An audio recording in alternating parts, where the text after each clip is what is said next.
রাসূল সাল্লাল্লাহু আলাইহি সাল্লাম তারপরে বলছেন, ওয়ালা তুমহিল হাত্তা ইযা বাহুলকুম, তোমার শ্বাস যদি, তোমার রূহ যদি এই শেষ নালীতে এসে পৌঁছায়, তুমি মৃত্যু বরণ করো মরো, এমতো অবস্থাতেও যদি তুমি থাকো তবুও দান করো।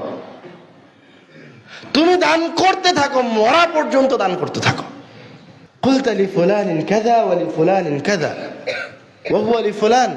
তুমি যখন মৃত্যুর আগে বলছো, বা তোমার দুনিয়াবী জীবনের অর্থ সম্পদকে বলছো যে আমার বড় ছেলে তোমার জন্য এই বাড়িটা, আমার মেজো ছেলে তোমার জন্য এই বাড়িটা, তো রাসূল বলছেন তোমার কথাটাই অনর্থক। ফাইন্নাহু লিফুলান, ওই বাড়িতে তোমার মরার পরে ও তোমার ছেলেরই, ওই বাড়ি তো মানুষই নিবে, ওই বাড়িতে তোমার নয়। তুমি যদি ওখান থেকে কিছু দান করো তাহলে ওটা তোমার। বুঝতে পারেননি কথা?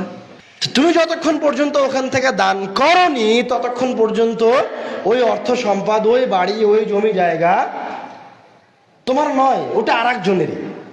ওখান থেকে যেটা দান করা হয়েছে সেটা তোমার।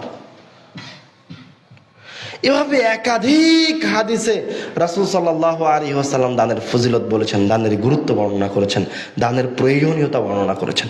আল্লাহ রাব্বুল আলামিন কুরআনুল কারীমের পৃষ্ঠায় পৃষ্ঠায় দানের কথা বলেছেন।